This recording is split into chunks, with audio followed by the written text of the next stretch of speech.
my name is Alanna Chamberlain. I am author on the study Burden and Timing of Hospitalizations in Heart Failure, a community study.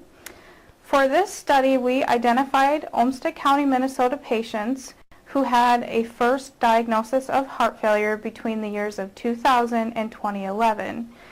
Once we identified these patients, we followed them for a 2-year period and obtained information on every hospitalization that they had that occurred during this 2-year period. Then we took this 2-year period and we looked at different segments of time over these 2 years to try to identify, are there any periods of time after the initial diagnosis of heart failure where patients have the highest risk of hospitalizations? One of the things that we found was that during the first 30 days after an initial diagnosis is when patients had the highest risk of hospitalization. A unique aspect of our study is that we identified all patients with the first diagnosis of heart failure, whether or not that diagnosis occurred during a hospitalization or in the outpatient setting. And we found that these patients, whether they were hospitalized or were outpatient heart failure, had similar rates of hospitalizations over time.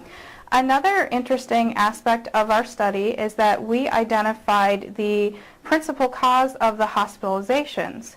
And we identified that the vast majority of hospitalizations, 2/3 of hospitalizations, were actually for non-cardiovascular causes.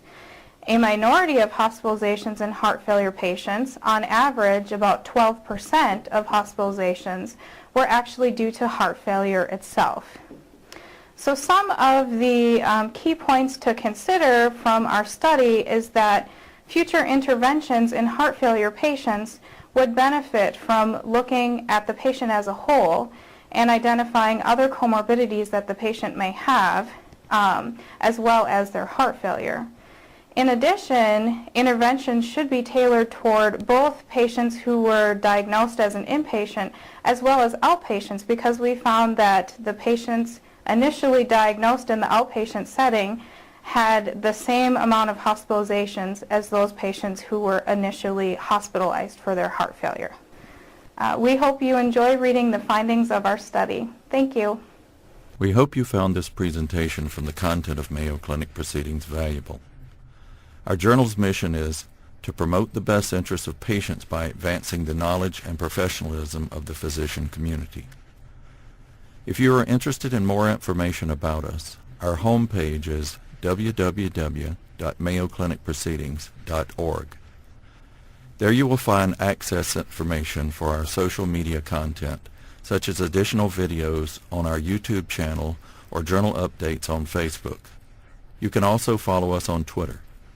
More information about healthcare at Mayo Clinic is available at www.mayoclinic.org. This video content is copyrighted by Mayo Foundation for Medical Education and Research.